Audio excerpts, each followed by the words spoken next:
جہری نمازوں میں تو سورہ اعراف کے مطابق امام کے پیچھے مقتدی کو قراءت نہ کرنے کا جواز ثابت ہوتا ہے، لیکن سری نمازوں میں لوگ امام کے پیچھے سورہ فاتحہ کیوں نہیں پڑھتے، جبکہ حدیث میں تو سکتہ دینے کا بھی حکم ملتا ہے، پھر امام سورہ فاتحہ پڑھنے کے لیے سکتہ کیوں نہیں کرتا؟ امام احمد ابن حنبل فرماتے ہیں کہ میں نبی سے صرف ایک سکتے کو جانتا ہوں جو شروع میں کیا جاتا ہے، راجح قول کے مطابق جو سورہ فاتحہ اور سورت کے درمیان جو سکتہ ہے اس کا حدیث میں تذکرہ نہیں ملتا۔ رہا یہ مسئلہ کہ سورہ اعراف میں جو حکم ہے کہ جب امام قرات کرے تو تم خاموش، یعنی جب بھی کوئی قرات کرے تو تم خاموش ہو جاؤ، تو چلو جہری نمازوں میں تو ہم خاموش ہو جائیں، سری کے بارے میں تو یہ آیت نہیں ہے نا، کیا خیال ہے؟ تو میں نے پہلے بتایا تھا کہ سری کے بارے میں صحیح حدیث ہے، رسول اللہ صلی اللہ علیہ وسلم نے ارشاد فرمایا من کان لہ امام فقراءۃ الامام لہ قراءۃ، جس شخص کا کوئی امام ہو تو امام کی قراءت مقتدی کے لیے کافی ہے۔ تو یہ حدیث جہری کو بھی شامل ہے اور سری کو بھی، اور ناصر الالبانی رحمہ اللہ جو اہل حدیث عالم تھے، سلفی تھے، انہوں نے بھی اس حدیث کو صحیح قرار دیا ہے۔ سمجھ رہے ہو؟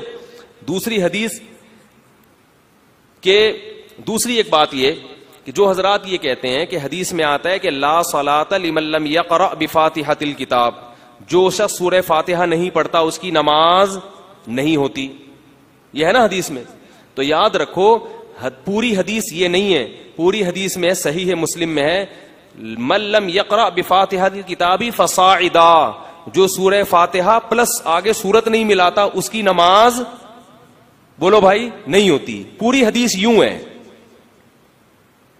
لیکن یہ الفاظ چونکہ بخاری میں نہیں ہے، یہ مسلم میں ہے، تو بخاری کی روایت تو بتائی جاتی ہے، مسلم والی روایت جو کمپلیٹ ہے وہ ذکر نہیں کی جاتی۔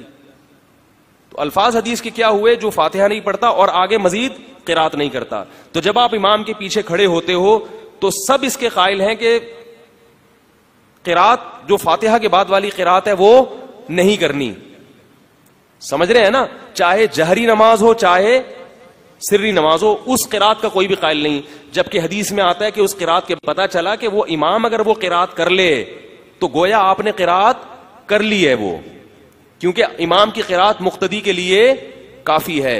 اسی طرح ہم یہ کہتے ہیں، امام ابو حنیفہ رحمہ اللہ کا یہ مذہب ہے کہ اسی طرح یہ جو حدیث میں آتا ہے جو فاتحہ نہیں پڑھتا اس کی نماز نہیں ہوتی، تو جب امام نے فاتحہ پڑھ لی تو مقتدی نے بھی حکمن پڑھ لی، اس کو نہ پڑھنے والا کہہ ہی نہیں سکتے، کیونکہ امام فاتحہ کے حق میں نمائندہ بن گیا ہے، کس کا؟ بولو بھائی، مقتدیوں کا۔ رہا یہ مسئلہ کہ دوسری حدیث میں آتا ہے، صحیح حدیث میں الا بفاتحۃ الکتاب، کہ امام کے پیچھے خاموش رہا کرو سوائے فاتحہ کے، یہ حدیث بھی ہے۔ تو یہ حدیث ان دوسری حدیثوں سے کیا کر رہی ہے؟ ٹکرا رہی ہے۔ یہ دوسری حدیثیں بھی تو بالکل صحیح ہیں، صحیح ہے، مسلم کی حدیث ہے انما جعل الامام لیؤتم بہ، امام کو امام اس لیے بنایا جاتا ہے کہ اس کی اقتداء کی جائے۔ فَإِذَا كَبَّرَ فَكَبِّرُوا، جب تکبیر کہے تو تم بھی تکبیر کہو۔ وَإِذَا قَرَأَ فَأَنصِتُوا، قراءت شروع کرے تو خاموش ہو جاؤ۔ وَإِذَا قَالَ وَلَا الضَّالِّينَ، جب وَلَا الضَّالِّينَ کہے تو آمین کہو۔ وَإِذَا رَكَعَ فَارْكَعُوا، جب رکوع کرے تو رکوع کرو۔ تو یہاں اس میں بتا دیا کہ امام کی ذمہ داری ہے فاتحہ پڑھنا اور مقتدی کی ذمہ داری اس پر آمین کہنا۔ پھر قرآن کی جو آیت ہے وہ بھی علی الاطلاق ہے، اور پھر یہ جو حدیث ہے من کان لہ امام فقراءۃ الامام لہ قراءۃ، یہ بھی عام ہے، لہذا وہ جو حدیث ہے جس میں آتا ہے کہ سوائے فاتحہ کے، وہ حدیث ان حدیثوں سے کیا کر رہی ہے؟ ٹکرا رہی ہے۔ تو اب کسی مجتہد نے اس کو اصل لے کے دوسری میں تعویل کر لی، کسی نے اس کو بنیاد بنا کے اس میں تعویل کر لی، تو کسی بھی مجتہد پر آپ الزام بولو بھائی نہیں لگا سکتے۔ دونوں کا مقصد حدیثوں پر عمل کرنا ہے۔ الزام اس پر لگائیں گے جو ایک رائے کو غلو کر رہا ہے اور دوسروں کو بے وقوف قرار دے رہا ہے، جیسے کہ انجینئر علی مرزا۔ ایسے ایسے فتنے جو پیدا ہو رہے ہیں، یہ کیا ہیں؟ اس امت میں توڑ پیدا کرنے کا، امت کو غیر ضروری کاموں میں الجھانے کا ذریعہ ہے۔ یا توصیف الرحمان راشدی، یہی نام ہے نا اس کا، کچھ اور نام ہے؟ یہ سب فتنہ ہے امت کے لیے، یہ محقق نہیں ہے۔ مجھے لوگ ان کے جب کلپ بھیجتے ہیں نا کہ سنیں، اللہ کی قسم مجھ سے نہیں سنا جاتا، میں کہتا ہوں ان کو پہلے بولنے کی تمیز سکھاؤ کہ بات کیسے کی جاتی ہے، علمی مسائل پر گفتگو کیسے کی جاتی ہے۔ میں حیران ہوتا ہوں یہ آپ کے اندر اتنا اسٹیمنا کیسے، آپ پورا کلپ سن کیسے لیتے ہیں؟ علمی مسائل ہیں تو ان پہ دوسرے کا ادب احترام ملحوظ رکھتے ہوئے بہت ادب احترام کے ساتھ کہ یار وہ امام ابو حنیفہ کا مذہب ہے, کہیں میرے اسٹائل سے ایسا نہ ہو کہ ان کی تنقید لازم آ رہی ہو. بہت احترام سے ایک رائے انسان رکھتا ہے, کہتا ہے یہ دوسری رائے بھی ہے تو میری نظر میں یہ ترجیح. اول تو آپ اتنے بڑے فنٹر تھوڑی ہیں کہ آپ کہیں میری نظر میں اس کو ترجیح ہے. آپ تو محقق ہیں ہی نہیں, آپ کیسے کہہ سکتے ہیں میری نظر میں؟ آپ یہ بتا سکتے ہیں کہ بھئی یہ بھی رائے ہے اور یہ بھی رائے ہے, اس کے یہ دلائل ہیں, اس کے یہ دلائل ہیں. تو یہ لوگ فتنہ ہیں, چیخنا ایسا. وہ توصیف الرحمان کا تو جب بھی کلپ آتا ہے مجھے لوگ کہتے ہیں جواب نے, تو میں کہتا ہوں یار میرے اندر اس کو سننے کی صلاحیت, ہاں ہو ہی ہاں حضرت علی نے فرمایا, تو حضرت علی نے اتنی زور سے فرمایا تھا. قرآن میں یہ بھی تو آتا ہے وغضض من صوتک, اپنی آوازوں کو بس کرو. ان انکر الاصوات لصوت الحمیر, سب سے بری آواز کس کی ہے؟ گدھے کی. علمی مسائل پر بات ہو رہی ہے اور گدھے والا اسٹائل ہے آپ کا. پوری امت کو بالکل ایک فرقواریت میں الجھا دیا آپ نے. ان کے بیانات سن کے مجھے جو لوگ بتائیں, جو ان دو بزرگ شخصیات کے بیانات سن رہے ہیں, ان میں ان کی روحانیت میں کتنا اضافہ ہو رہا ہے مجھے بتاؤ. کتنے لوگ ہیں جو ان کے بیانات سن کے ان کو نماز میں خشوع و خضوع پیدا ہو گیا. کل انڈیا سے واٹس ایپ پہ کسی کا میسج آیا میرے پاس, اس نے کہا کہ میں ان لوگوں کے بیان سنتا تھا, میری یہ حالت ہو گئی تھی, مجھے سارے حنفی جہنمی دکھائی دینے لگے تھے مسجد میں. مسجد کا امام رفع الیدین نہیں کرتا, مجھے لگتا تھا یہ بھی جہنم میں جائے گا, وہ بھی جہنم میں جائے گا, امام حنیفہ بھی غلط, ان کو سب تیل بیچ رہے ہیں, پکوڑے بیچ رہے ہیں, یہ ان کو کسی کو کچھ بھی نہیں آتا, سب جاہل ہیں. اتنے بڑے بڑے ائمہ جو بھی رفع الیدین کے بغیر, بر صغیر میں محمد بن قاسم آیا, محمود غزنوی, اور یہ بڑے بڑے علامے بر صغیر میں, شاہ ولی اللہ, شاہ اسماعیل شہید, جو انگریزوں کے مقابلے میں ڈٹے لڑے. اور یہ پوری جو مسلمانوں کی تاریخ آپ اٹھا کے دیکھیں گے, اس تاریخ میں تو 99.99% لوگ کوئی حنفی, کوئی مالکی, کوئی شافی نکلے گا. تو یہ سارے کیا لگنے لگے؟ جہنمی. تو کہہ رہے ہیں پھر اس نے کہیں میرا کلپ سنا کہ بھئی اختلافی مسائل ہیں, اس میں ہر طرف دلائل ہوتے ہیں, تو کہہ رہے ہیں پھر مجھے کچھ قرار آیا نہیں یار یہ بھی ٹھیک ہے وہ بھی ٹھیک ہے, سب صحیح ہے. ہمارا کام ہے مجتہدین میں سے کسی ایک کی اتباع کریں اور باقیوں پر کیا کریں؟ اعتماد کریں. سمجھ رہے ہو؟ تو چھوڑ دیں ان کا کلپ سننا, اس سے آپ کی روحانیت میں کمی ہوگی. اور سوائے اس کے وہ بھی دار اسلام سے خارج, وہ گستاخ رسول, وہ فلانا, وہ ڈمکانا, وہ یوں, اس کے علاوہ آپ کو کچھ بھی حاصل نہیں ہوگا. قیامت کے دن آپ کے ترازو کا پلڑا اعمال سے بالکل خالی ہوگا. رفع الیدین کے جھگڑے, آمین کے جھگڑے, فلاں مشرک, فلاں کافر, اس کے علاوہ, ان گالیوں کے علاوہ آپ کے اعمال میں کوئی بھی چیز آپ کے ساتھ نہیں ہوگی. صحابہ کرام میں یہ سارے اختلافات موجود تھے. مصنف ابن ابی شیبہ کی بالکل صحیح سندوں کی روایت ہے کہ بعض صحابہ ہاتھ چھوڑ کے نماز پڑھتے تھے, بعض ہاتھ باندھ کے نماز پڑھتے تھے, بعض رفع الیدین کرتے تھے, بعض رفع الیدین نہیں کرتے تھے. مگر ایک چیز سب پہ کامن تھی کہ نماز میں روتے سب تھے, نمازوں میں دل سب کا لگتا تھا.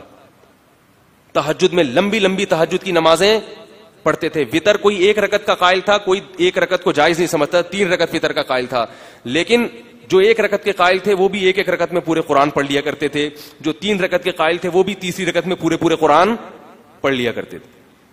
اتنا مزہ آتا تھا ان کو, کیونکہ اس وقت اس قسم کے کلپ مارکیٹ میں بولو بھائی نہیں آئے. تو اپنی صلاحیتوں کو برباد مت کرو ان جھگڑوں میں. ہر جو بھی کسی مجتہد کا قول ہے تو یقین کر لو اس کے پیچھے کوئی نہ کوئی دلیل ہے, ورنہ یہ مجتہد ایسی بات نہ کرتے. سمجھ رہے ہو؟ تو یہ جو روایت ہے نا, یہ جو میں نے بتائی بخاری کی روایت, یہ جو روایت ہے جس میں آتا ہے کہ سوائے فاتحہ کے, تو یہ چونکہ دوسری روایت سے ٹکرا رہی ہے لہذا اس کو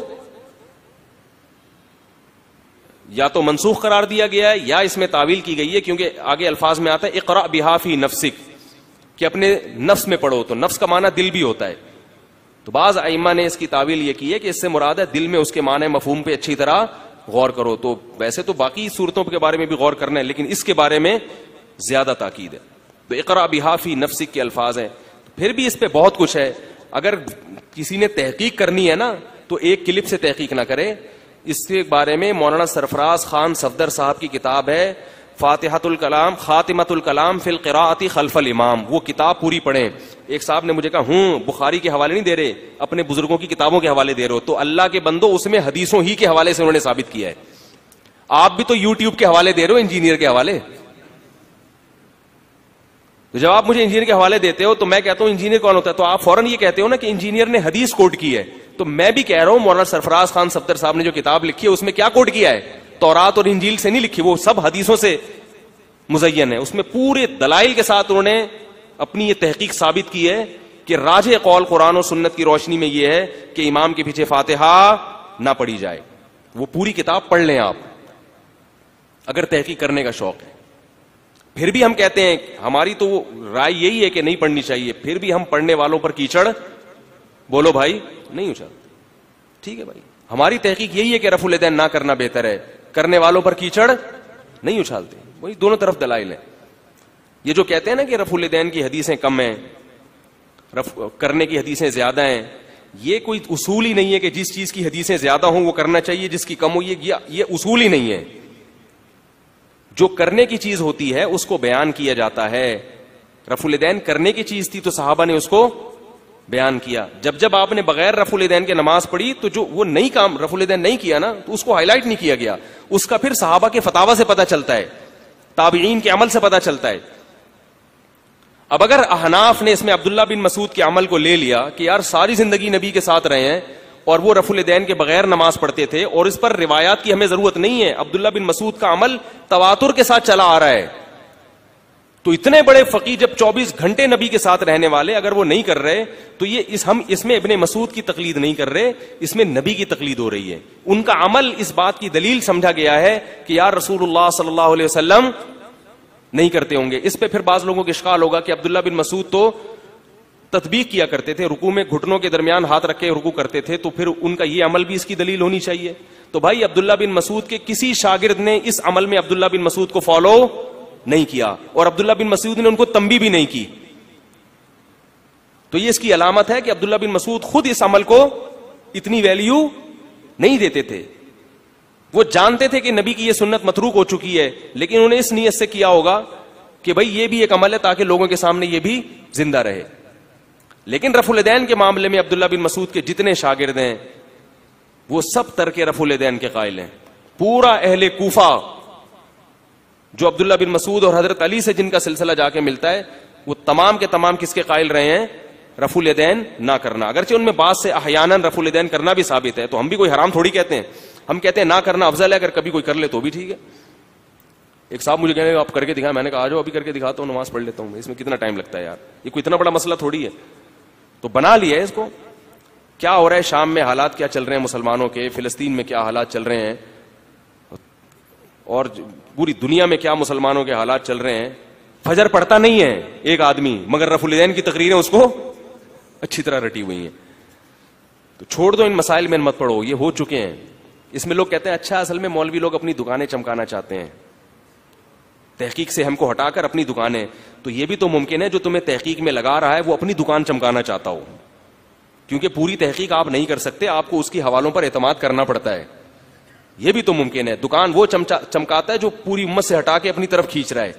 لیبل وہ یہ لگا رہا ہے کہ میں تم کو مولویوں کے چرغوں سے مولویوں کے شکنجے سے باہر نکال رہا ہوں. اصل میں مولویوں کے شکنجے سے باہر نہیں نکال رہے، آپ لوگوں کو اپنے شکنجے میں پھنسانا چاہ رہے ہیں. اور جو مولوی علماء کی بات کر رہا ہے وہ اپنے شکنجے میں پھنسانا ہوتا تو میں اپنا نیا فرقہ بناتا. کیا خیال ہے؟ میں کہتا بھائی یہی ہے باقی سب غلط ہے. ہم تو کہہ رہے ہیں سب علماء، مفتی تقی عثمانی صاحب ہیں ان کو فالو کرو، اور بنوری ٹاؤن میں بڑے بڑے علامے پڑے ہوئے ہیں، جامع فاروقی میں بڑے بڑے علامے پڑے ہوئے ہیں. اور چلو یار آپ ہمارے فقہ حنفی کو نہیں مانتے، آپ اہل حدیث عالم ہی کو کسی اچھے عالم کو فالو کر لو جو آپ کو اس فرقہ واریت میں نہ الجھا رہا ہو. کوئی اہل حدیث ہیں مجھ سے فون کر کے پوچھتے ہیں کہ بھائی میں تو اہل حدیث، میں کہتا چلو یار اگر اہل حدیث کو فالو کرتے ہو تو کسی سلجھے ہوئے عالم کو فالو کرو جو آپ کو روحانیت پہ توجہ زیادہ دے اور ان بکھیڑوں میں آپ کو نہ ڈالے.